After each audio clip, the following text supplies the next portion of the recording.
guys, I think I'm live now. I worked it out a few minutes late, but yes, so today I thought I should probably explain a bit about who I am and what I do. So my name is Natasha, and I have my own culinary service business called Tash Can Cook. So what I do is provide all sorts of food services to the locals of where I live, which is in Warragul, Druin, within the West Gippsland area. And so that involves things like personal cooking for clients that just want certain meals during the week. I also do catering. Sometimes if I have the energy to do it, I will work a festival, or I'll create some meals or something like that to showcase at, I did, for example, the Sustainability Festival, Snowfest in Warragul as well. I made dumplings. I think there was about 800 dumplings that time. It was a bit crazy. But sometimes I'm at the Warragul Farmers Market as well doing demos. So along with catering, things like weddings I've done as well, birthday parties, private functions. So I do in-home dinner parties as well. So pretty much whatever people need, I can help with that sort of thing. So you can find me at Tash Can Cook on Facebook, and you'll be able to see all the different things that I can cook, as well as bake, and very versatile. So I also teach cooking classes out at String and Salt, as well as the Warragul Community House. I also do private lessons too. So I teach anything from Eastern European Polish food to pickling and fermenting and baking, and anything with flavoured Chinese food, yum cha, curries, pretty much you name it, I can cook it. So today, oh, hi Ash, I'm glad you can hear me. I was a bit worried about the technical side of things because I've never really done one of these before. So I was a little bit nervous, going, oh gosh, I'm a little bit backwards with technology. So it's great that you can hear me. So today, we'll get on with it. I went and visited the Warragul Community Gardens, which are a lovely and integral part of Warragul.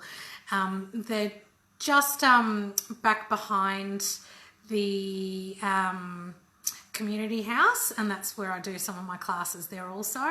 They have such an amazing garden there, and it all completely relies on volunteers to function.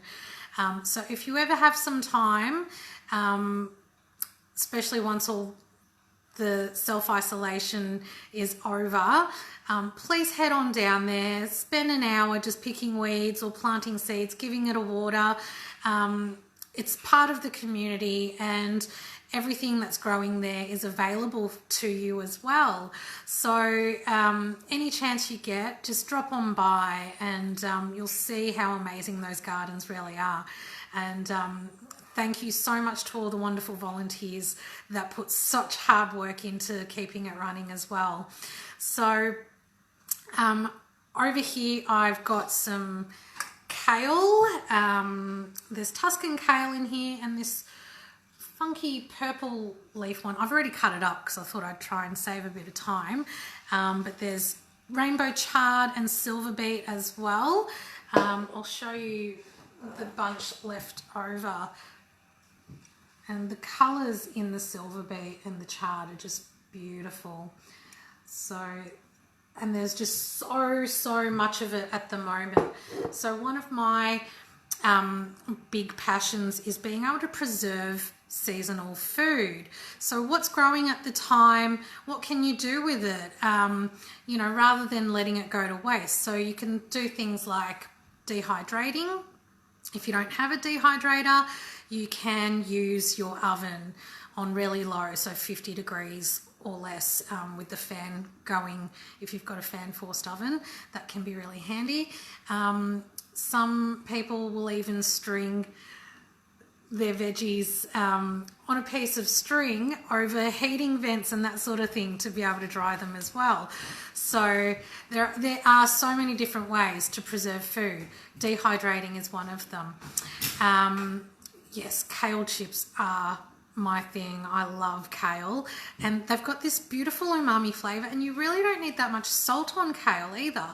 But yeah, kale chips, I lived off those for quite some time when I was trying to lose a bit of my excess tummy weight here, especially after having twins. They're 8 now, a boy and a girl, so I'm very lucky I've got them. Anyway, back to the topic at hand. So preserving, dehydrating, canning and bottling is another method which I'll go through today. I'm going to make a quick salsa after we do some kimchi style pickling, fermenting, with the kale and the chard and things. So it's a pretty simple, easy recipe that I've got going here. It's really not too complicated. I'm a very simple cook. I love just simplifying everything. When everything has too many steps and too much to remember, it just drives me nuts. So all I've done here is there's about 600 grams of leafy greens in the bowl, which I've just roughly chopped. You can shred it if you really wanted to, but I kind of like them a little bit chunkier, only because they will wilt, and they'll go into this sort of, they'll reduce to nothing really. So I like to have chunky bits that I can pick up and eat. So what we're going to do first is, I'll get some gloves on. Not necessary if you know, you're just cooking for yourself and you've got nice, clean, sterilised hands, but sometimes it's nice just to feel hygienic as well and have some gloves on. So just a teaspoon of salt over the leafy greens. So there was about 600 grams here, which I just roughly cut up. And you just want to gently massage that in without spilling it all over the bench, preferably. And what will happen is the salt will draw out all the natural moisture from the vegetables, and that will in turn create its own pickling brine. So what we'll be doing here is fermenting the leafy greens. So traditionally you see kimchi made with lombok, like Chinese cabbage, that sort of thing, and it's very similar to sauerkraut being made with white cabbage, like, you know, or green cabbage I should say, and that basically just pickles in its own salt water, in its own brine that comes out of the vegetable. So lacto-fermenting basically is a process of fermenting with salt. It's an anaerobic environment. You can use this recipe with cabbages, wombok, anything like that. Any leafy sort of greens that aren't too, I wouldn't do it with lettuce. I don't see that working out too well, but yeah, cabbage, even like beetroot tops and radish tops, you could use those as well. So a lot of the time when I grow my own radish, or even when I have to buy them from the shops, if the tops are still looking really nice and fresh, I keep those and ferment them as well. So you just want to rub a little bit of salt on it, and that will pretty much release all of its own water content. So with lacto fermenting, every vegetable and fruit out there has natural yeasts on it, and sugars within the actual vegetable itself. And creating that anaerobic environment with the salt water and the brine, it basically allows the lactic acid within the vegetable to thrive and ferment, as in that sort of salty environment, bacteria can't thrive, but the lactobacillus can. So in turn, you end up creating this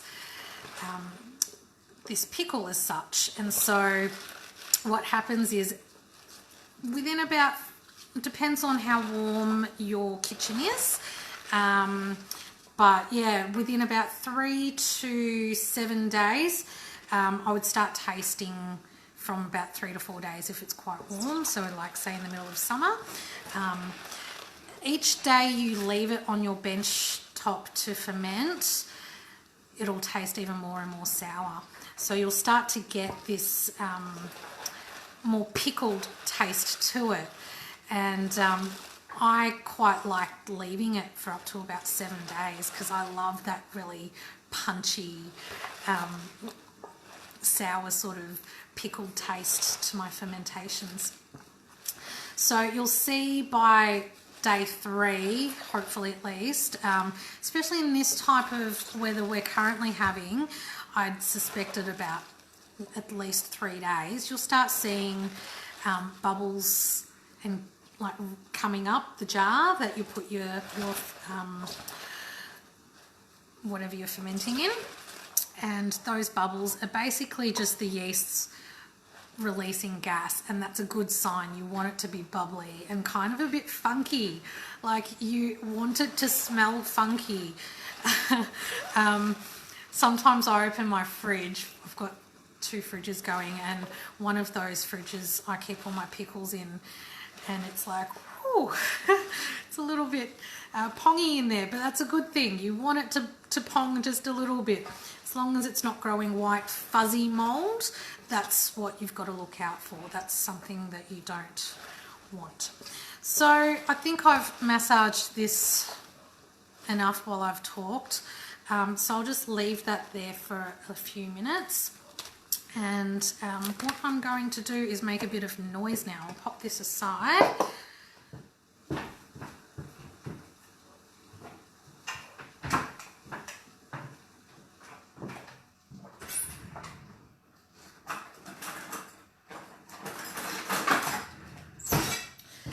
Right, so over here I have some garlic. So these are pretty big cloves of garlic. You can add as much or as little as you like, really. I like a lot of garlic. So look, once it's all minced up, there's probably like 2 tablespoons or something like that in there. And to the garlic, I'm going to add some chilies. So you can use a chili paste, like the Korean chili paste, if that's available to you and you have some. I didn't have any at hand, so I thought, oh, I'll just use fresh ones. It's just as good.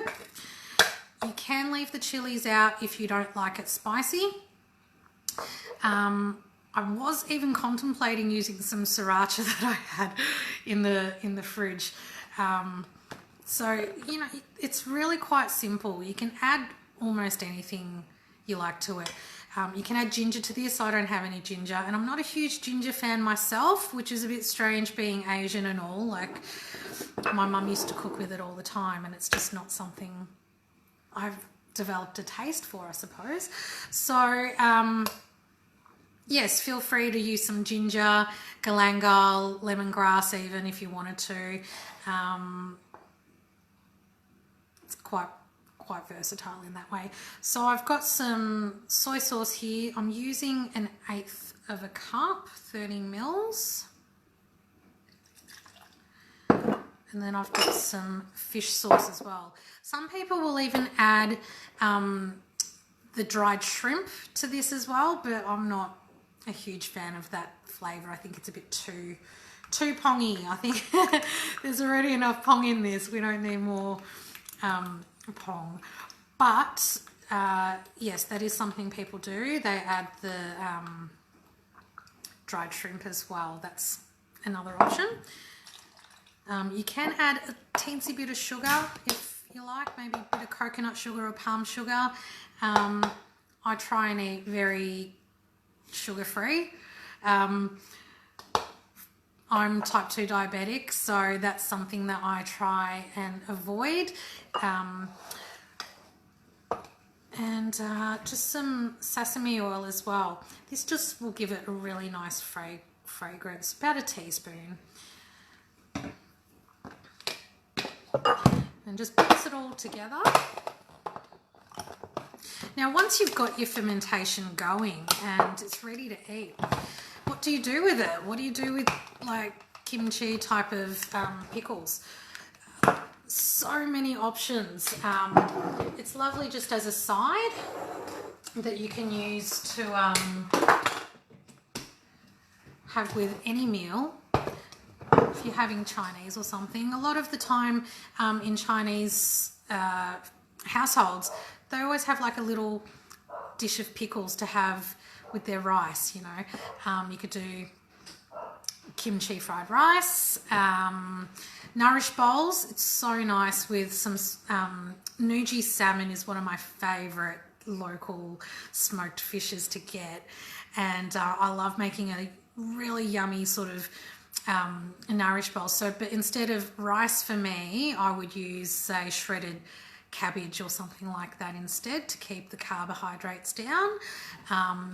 But yeah, sushi bowls, nourish bowls, so yum to have kimchi with that. Even in soups as well, just a simple egg drop and tomato soup. It's really delicious. I'm going to blitz this up now, so excuse the noise for a second.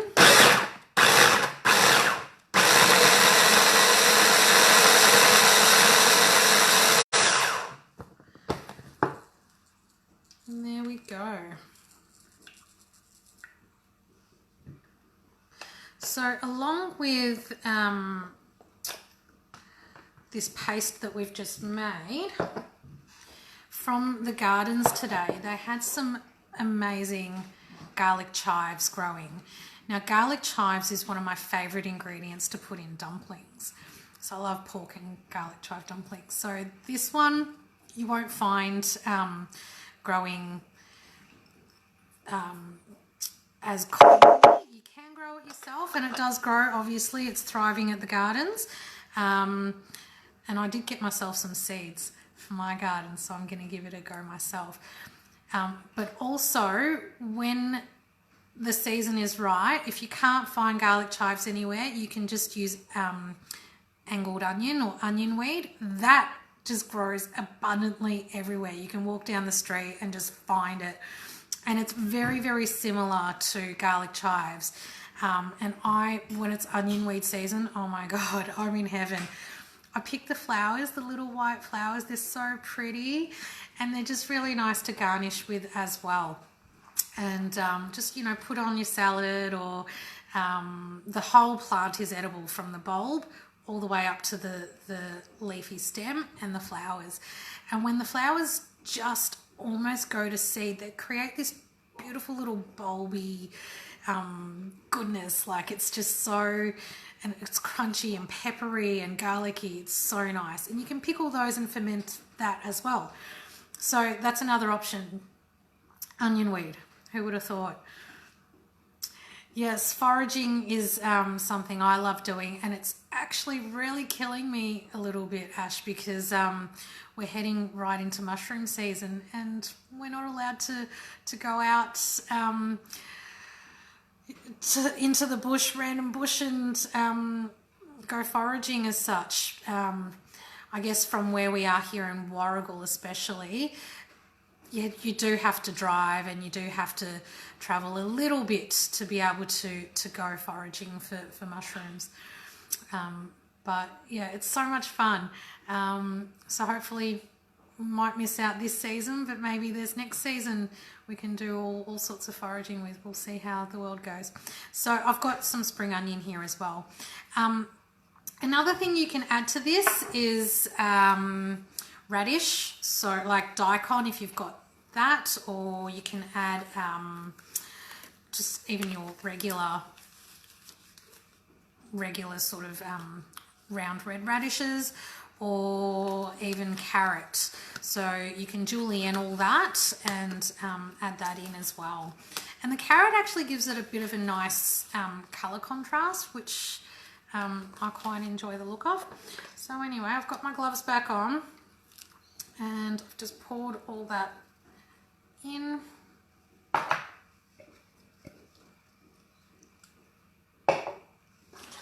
Now I know a lot of kimchi recipes, they want you to salt it, rinse it, dry it, wring it out, string it out. I can't be bothered with all that, it's too much work. Huh. I wonder, Ash, hope you have a go at this one. But yeah, like I'm all about easy recipes. So just smelling the sesame oil even throughout this, it's just so fragrant and lovely. And I can't wait to see how this one turns out actually. So you just want to basically give it a really good mix, and then you've got your salt content from the fish sauce and the soy sauce as well. And that will draw out a lot more moisture.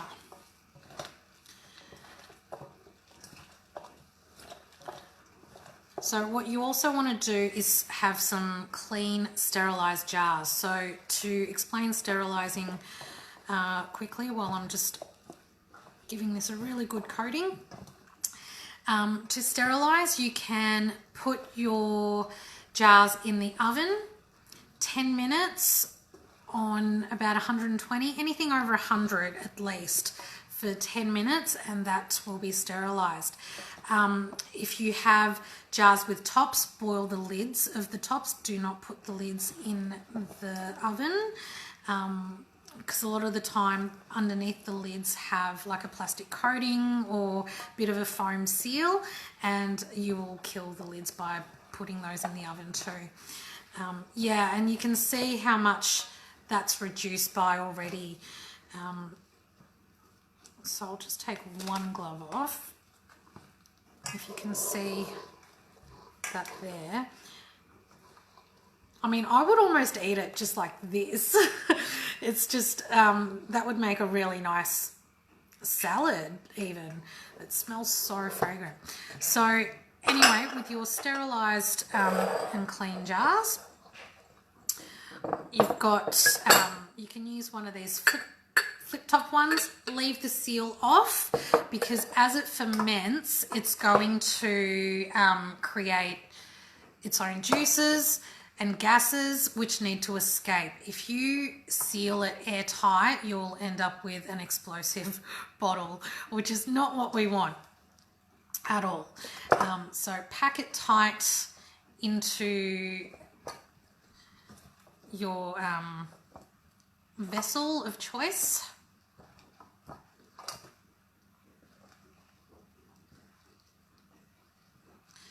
And just gently close the lid. If you have a jar with just a screw top lid, just put it on loosely so that it can still have the juices or the gas escape and that sort of thing.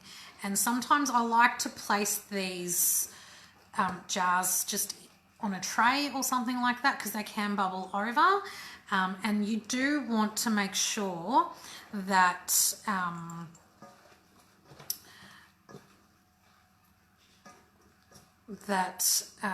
there is enough coverage as well. So hopefully what we'll see is more salt release from that. We'll leave that for a little while. Within about an hour, I would say, you should definitely see a lot more liquid forming and coming out. So once they're packed, just keep an eye on them and check them every day. Make sure they, and give them a little burp if you've got a lid on them. Make sure that the brine is covering and coming over the top of the whole thing. If you don't, by any chance, see a lot of liquid in the jars, if for whatever reason it's just not coming out with any, you can create a brine yourself to top it up with. And the formula to that is 3 tablespoons per litre of water. So you basically just want to heat up the water, or boil the water, because you don't want to use just tap water with chlorine in it. So you heat up the water, boil that, add your salt, let it cool completely, and then you can top that up. I'm just tipping some of those juices that are left in there. We'll see how that goes over the next hour or so. Hopefully we'll see a lot more juice come out of there. So you can see out of almost 600 grams of silver bee and leafy greens, there's just like hardly anything. If only we had smell-o-vision. Oh my gosh, it's so fragrant. But just pushing it down and packing it, you can already sort of see it's getting pretty juicy in there. So we'll just let that sit for the moment. All right, so now I'm going to move on. Oh, we already had half hour. Oh, well, what I might do is end this live feed and start another one just in case if anyone wants to tune in to me doing the quick salsa. I'm moving on to that. That was the quickest half hour of my life. My goodness, where did the time go? But yeah, I'll do that. So I'm going to tune out of this one and start up another one. See you for the salsa.